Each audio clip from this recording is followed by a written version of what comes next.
بسم الله الرحمن الرحيم. ثورة 25 يناير، تعال احكي لكم من وجهة نظر شخصية بحتة.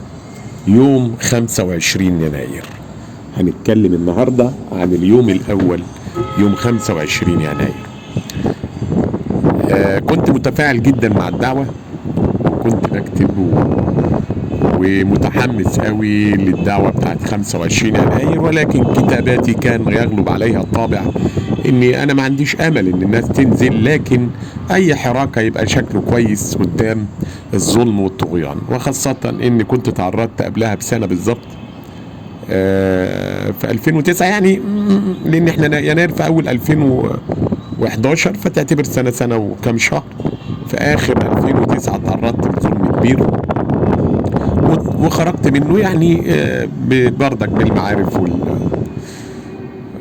الحمد لله رب العالمين. المهم، جت الدعوة بتاعت 25 يناير، كان يسبقها قبلها طبعا في كام وقفة في عابدين، ووقفات اسكندرية وخالد سعيد، والأحداث تتفق أو تختلف مع كل ده، والجمعية الوطنية للتغيير، وكفاية، و6 إبريل. حراك ما بعده حراك، ونشاط ما بعده نشاط، ولكن محدود مش كبير.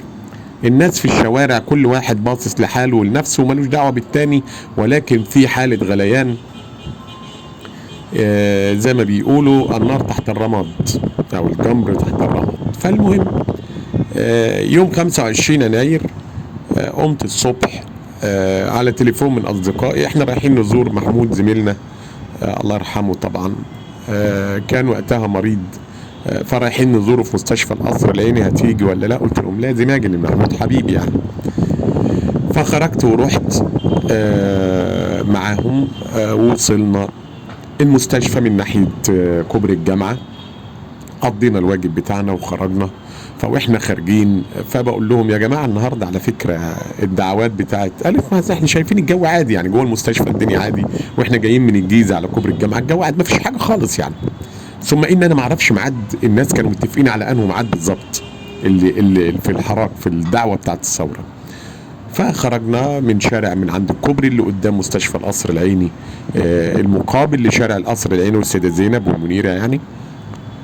فلقينا ان الحركة في شارع القصر العيني مقفولة، مش قافلين المرور، ومفيش عربيات والدنيا فاضية. مشينا، انتوا عارفين زي اللي بيتسرسب كده بالراحة، عمال يمشي يبص ايه اللي في شارع القصر العيني دون. فلقيت من بعيد الملابس السوداء للعساكر والضباط، يعني مشينا بقى، قلت همشي، الفضول خدني انا واصدقائي ان احنا نمشي ونشوف. لينا صديق قال لا الوضع ممكن ما يبقاش كويس، مشي وسابنا، لكن الباقيين جم معايا ومشيت. وبالفعل وصلت لغايه دار الحكمه اللي هي نقابه الاطباء. ولما وصلت نقابه الاطباء كان عليها تقريبا بتاع 100 متظاهر تقريبا، كلهم ناس كبار، وشكلهم اللي هم بتوع كفايه، اللي هم الناس المثقفين كده والكبار اللي احنا كنا بنشوفهم في الجرايد يعني. وانا قبلها كان في احتكاك، بس احتكاك من بعيد يعني، من الجرايد، من المهم يعني بدون تفاصيل. ف ال 100 واحد دول واقفين على السلالم بتوع نقابه الاطباء او دار الحكمه، وبيحيط بهم العساكر من كل جانب، اكتر من 300 400 عسكري وقوات امن.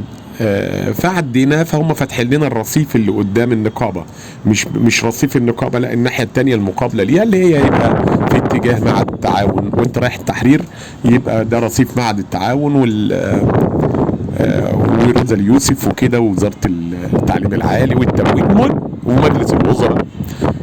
فتح لك ان انت تمشي عليه. لكن لما جيت اقف عشان نبص قدام بقى دار الحكمه، حبيت اقف ابص على الناس اللي بيتظاهروا، وانا قلبي من جوه بيرقص ونفسه يبقى معاهم. بس طبعا يعني زي ما قلت لكم كان عندي مظلمه او تعرضت للظلم قبلها، فبالتالي ما ينفعش تحتك او تدخل حاجه انت ما تعرفش عنها حاجه وتبوظ، هيجيبوك انت من اوائل الناس لان انت يعني بياناتك عندهم. فبالتالي هي ما كانتش مظلمه قوي برضك، مجرد ان انت اتكلمت يعني في السياسه قبل الثوره.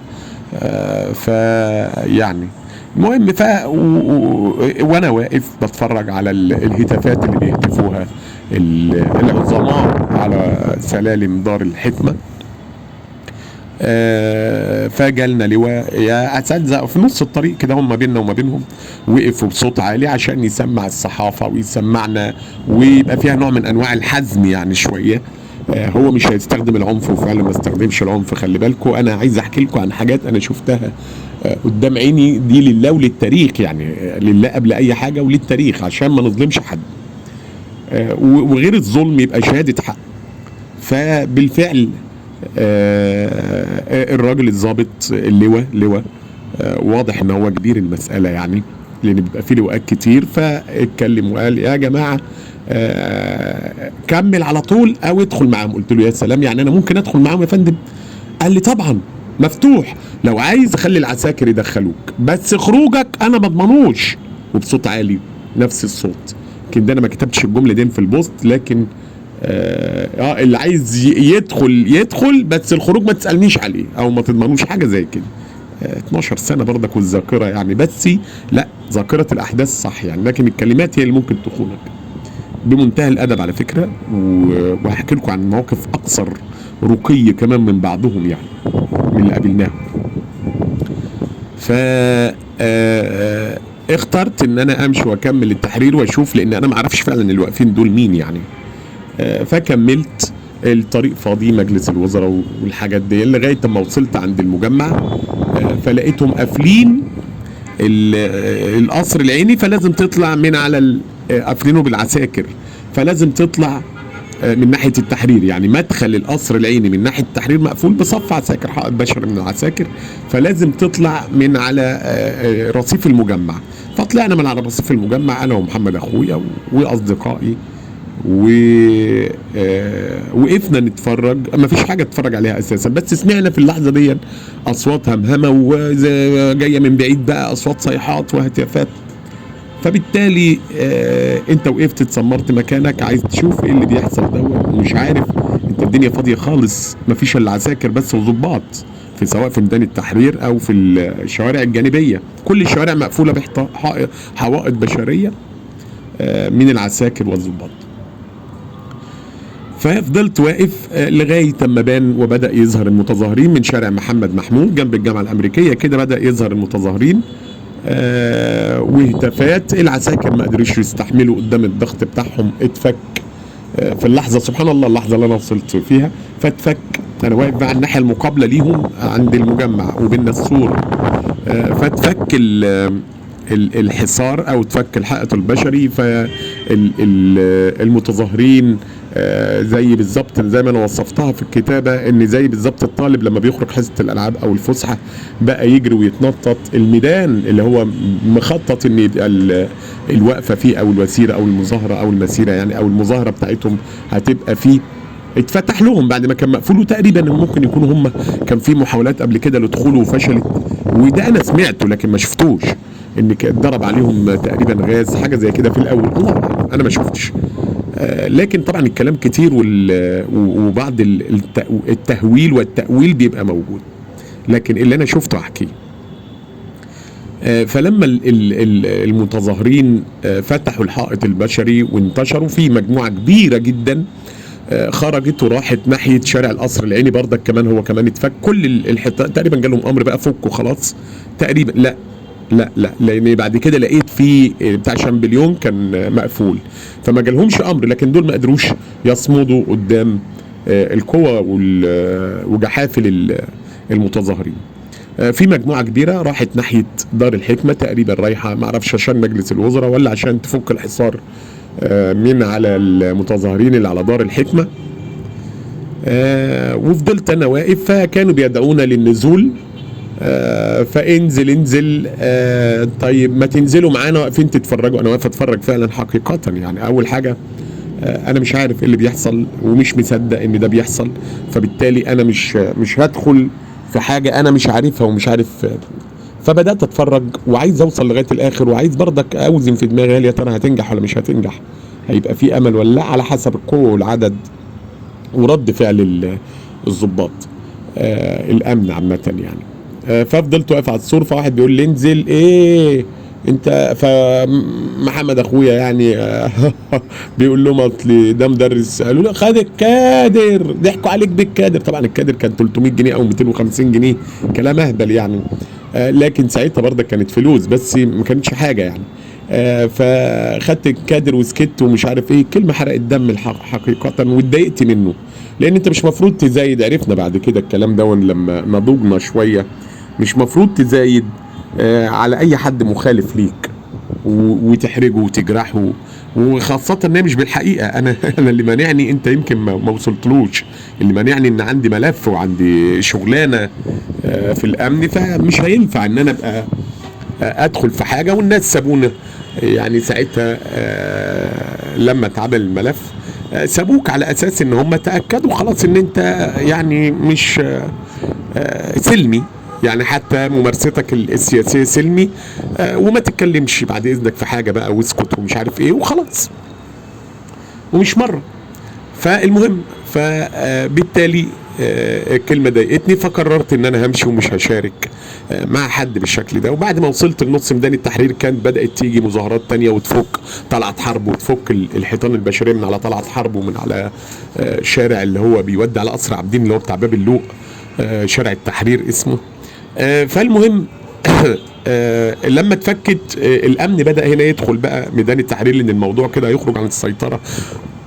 وما تنسوش ان المتحف موجود في المكان ده.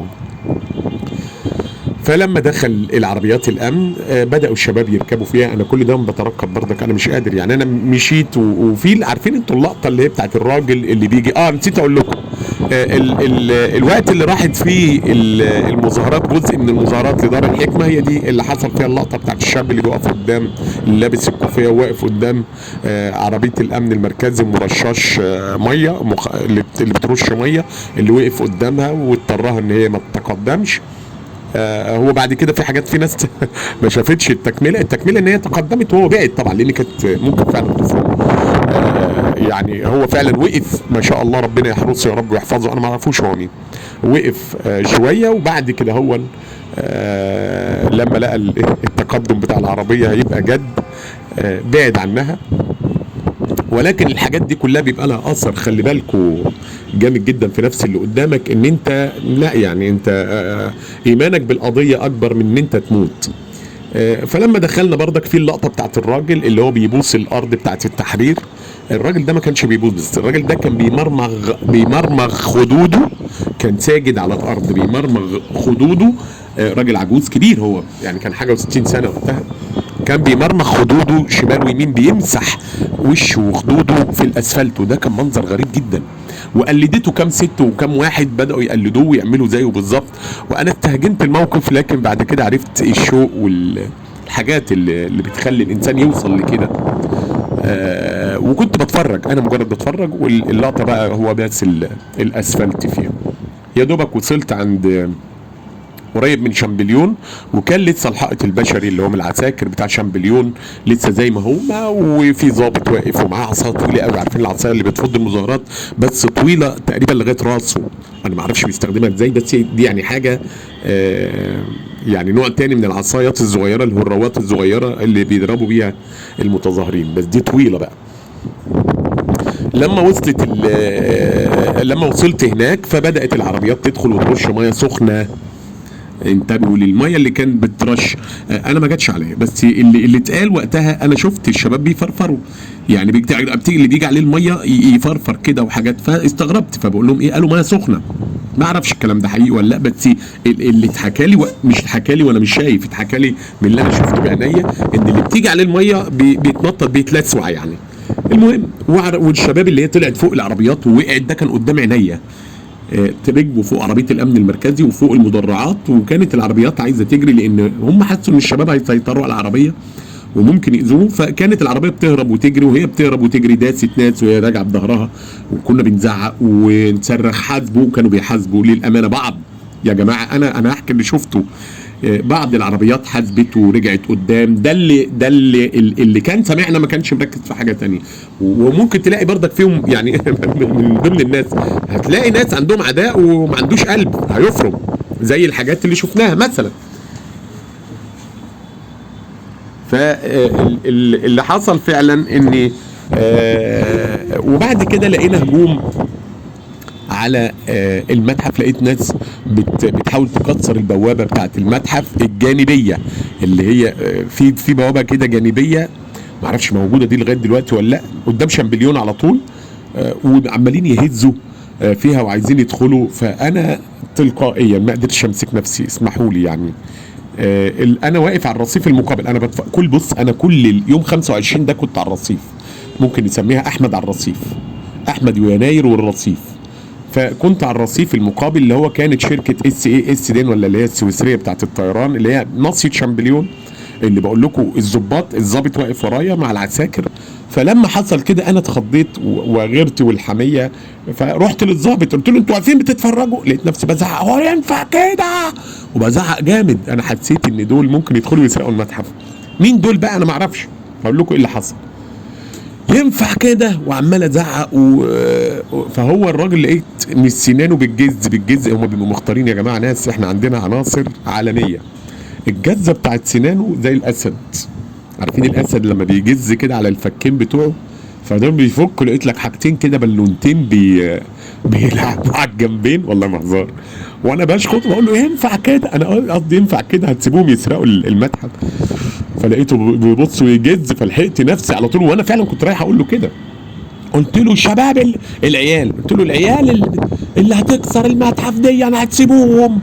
انت فاهم؟ انا ما اقصدش على المتظاهرين والله، انا ما اعرفش مين اللي بيكسر المتحف. لو هم ياخدوا دماغ اللي جابوهم يعني، لو هم متظاهرين وهتكسروا المتحف لا يعني، انت فاهم ازاي؟ فقال لي حضرتك واقف فين؟ احنا واقف على الرصيف، فهو شايفني يعني. خليك واقف، هو مش مستني الرد. خليك واقف وكله تحت السيطره او امشي. وبيقولها اللي هو بقى عارفين انتوا في التسليم والتسلم بتاع القوات والحاجات دي، اللي هو الصوت اللي هو الرسمي خالص، كله تحت السيطره يا فندم، والله العظيم بنفس الطريقه كده.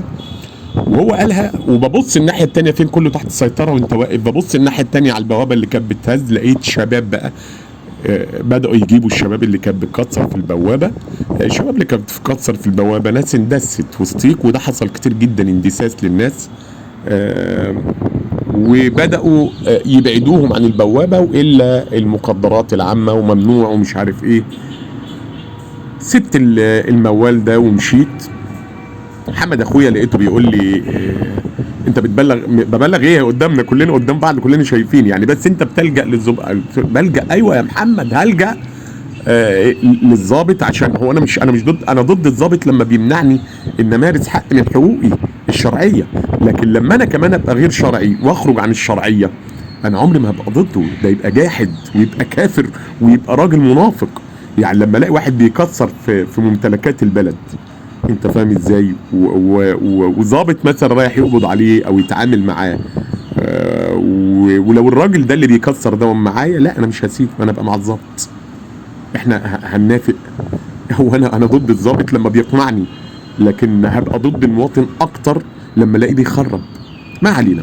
اتحركت ناحيه قلت همشي عشان اركب او نشوف الدنيا. انا صعبان عليا ان امشي يعني، انت فاهم، بس عايز اشوف اخرتها ايه. المظاهرات بقت فظيعه، والاعداد جايه كمان من عند دار القضاء العالي كبيره. فضلنا مشينا وسط الهتافات بتاعتهم، وهم جايين رايحين ناحيه التحرير وانا ماشي. انا كل ده مش مستوعب. والهتافات كانت ترج القلب، وكانوا يدبوا على عربيات الامن المركزي ويسلموا على العساكر. بيدبوا كنوع من انواع اللي هي الطبول والقرع يعني، والطبل، مش اللي هي مش دب تخريب والله، لا لا لا للامانه. وكان في مثلا واحد ماسك طوبه وبيخبط على عربيه، والله مسكوه الشباب وزعقوا له ما تخبطش، احنا دول اخواتنا ومش عارف ايه وحاجات زي كده.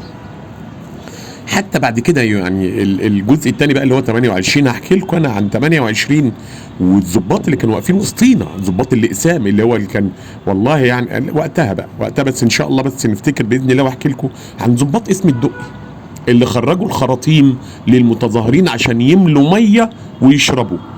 سواء بقى خوف ان العيال دي، لان كانت القوه هناك جامده، فان الشباب دي ممكن تصور على الاسم وتعمل حاجه، سواء ان خلاص الامر بقى مسلم بيه، المظاهرات دي ما ينفعش تقف قدامها بالشكل دون. هنتكلم وقتها ان شاء الله باذن الله عنها. ووصلت لغاية دار القضاء العالي وفضل وروحت. اليوم دون نزلت ما روحتش، رحت القهوة اللي بقعد عليها، والناس على القهاوي في كل حتة متابعين بقى الجزيرة وعمالين يشوفوا ايه اللي بيتكلموا، والاحداث متصورة، كاميرات على فكرة متصورة. ده يوم 25 يناير بالنسبة لي انا، لكن احكي لكم اللي حصل بعد كده. الاعداد زادت قوي في اليوم دون، وجم مثلا بعد العشاء كده على الساعة 8 ولا بدأت الأعداد بقت تقل شوية، وبدأت للأسف عدم التنسيق والتنظيم والتخطيط، بدأت تدخل جماعات صغيرة تدخل يمين وشمال، ودي يعني انتوا عارفين القوة بتاعتها بدأت. فبدأ الأمن يحاول يمشي المتظاهرين اللي في ميدان التحرير، وبدأ يبقى في كر وفر. بعد ما كان الامن واقف بس بيتفرج عليك او بيتعامل معاك المعامله اللي هي كان انا ما شفتش اي عنف في اليوم ده خالص بعينيا، انا ماليش دعوه ايه اللي اتحكى لي، انا بتكلم على عينيا. اليوم ده انا ما شفتش اي عنف، غير الصراحه العربيات اللي كانت بتحاول تهرب من المتظاهرين هي اللي بتهرب، هتلاقيها جايه ترشك ميه، سواء بقى ميه سخنه او سواء زي ما يكون، فهي بترشك، فانت ركبت فوق العربيه وسيطرت عليها من فوق، فانت ناقص تروح ضاربهم مثلا يعني. ما اللي ركب فوق بقى ممكن يروح فاتح الباب وخالعهم وخد واستولى على العربيه. هم لسه ما يعرفوش مله المتظاهرين دول ايه، ولا شكلهم ايه، ولا توجهاتهم ايه، هل يا ترى في عنف ولا ما فيش عنف، هل يا ترى هيجي واحد يندس من وسطهم ويعمل اي حاجه، هل يا ترى ان العربيه تتاخد منه بردك، ده ممكن هو بيتجازى فيها حاجه زي كده زي السلاح لما بيتاخد، فهو عايز يهرب بالعربيه. فدي انا شفته بيمشي ويلاقي، يعني سواء بقى صح او غلط انت احسبها زي ما تحسبها، لكن انا طبعا مش متقبل ده، ومش متقبل بردك في نفس الوقت اي اسلوب في عنف سواء من جنب ده او الجنب ده. اليوم دون ما كانش فيه اي حاجه انا شفتها فيها تجاوزات. خلي بالكم ده ما يكملش ساعه معايا، انا لا حضرت من اول يوم ولا حضرت نهايته. اشكركم بشده، وان شاء الله في جزء تاني يوم 28.